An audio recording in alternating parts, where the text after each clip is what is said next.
Welcome to another of my Visual Pinball standalone guides. This time we'll be dealing with VPMalias, which is used to prevent ROM conflicts. It's used to run modded tables, alternate versions or clones of existing Pinmame ROMs.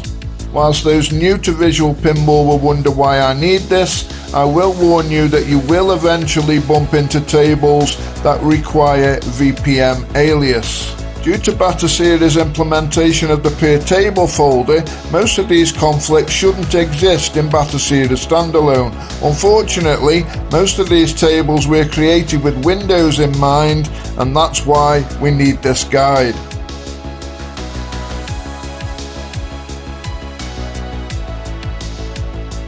So once at the Batocera menu, I'm going to press F1. I'm going to navigate to our ROMs folder and select our Pinball folder. Once inside, this is our game, Beetlejuice. Enter Beetlejuice.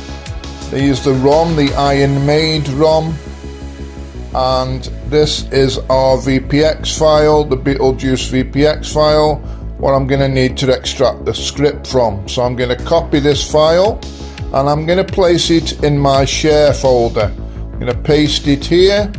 Next, I'm going to rename my VPX file and I'm going to rename it to Beetle. The reason behind this is I want to keep our command line at the next step as short as possible. This is also the reason I pasted the table file into the share folder. Once again, it keeps the command line as short as possible. Next, I'm going to navigate to Applications and select Exterm so we can extract the script from this table. I'm going to display an enlarged version of my command line on the screen now, making it easier for you to see.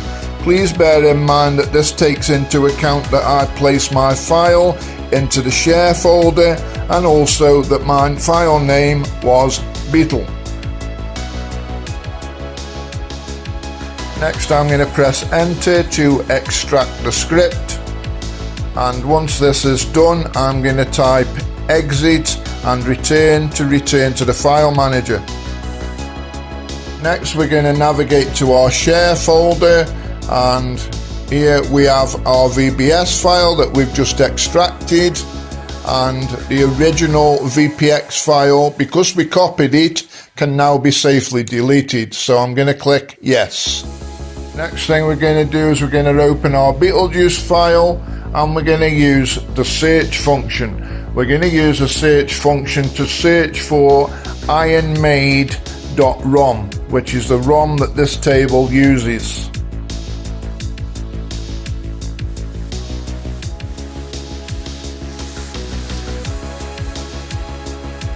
Upon clicking find, we note that the search returns several results. Don't worry about all the results that are returned here. The only one we're interested in is the one that states game name and is different from Iron Maid.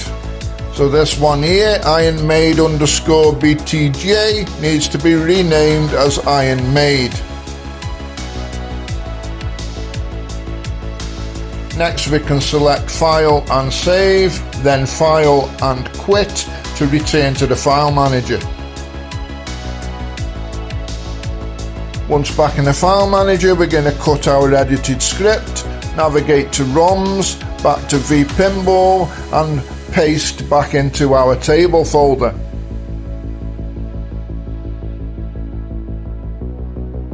Next, we need to rename our VBS file the same as the original table.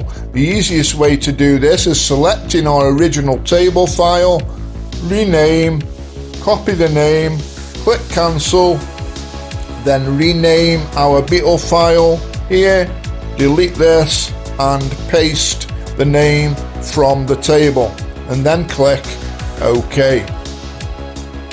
Next, we can select File and Close Window, and then we can return to Batocera's Systems menu. We can select Game Settings and Update Games Lists.